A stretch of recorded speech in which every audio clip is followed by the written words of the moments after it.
guys. Oh. Yan, tugtog naman dito. Hulog ka lang nyo ng piso yan.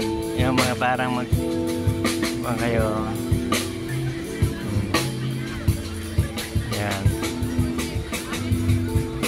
Marami pong mga estudyante. O yan, oh. Mga turista po naman yan. Yung mga estudyante yan. Oh. Yan, guys.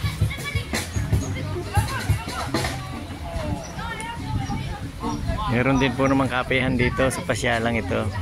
Pwede po kayo magkape rito kung gusto niyo. Yan o.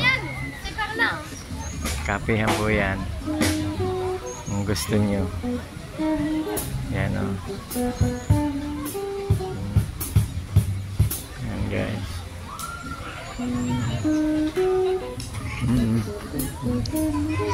Yan guys. Lalo na po dito pag hapon, marami po napunta rito. Mga nagiinom. Yan.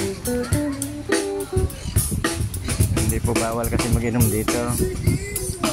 Yan.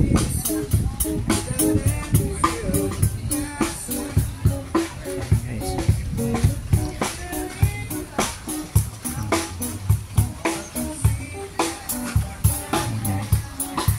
So guys, thank you po for watching guys.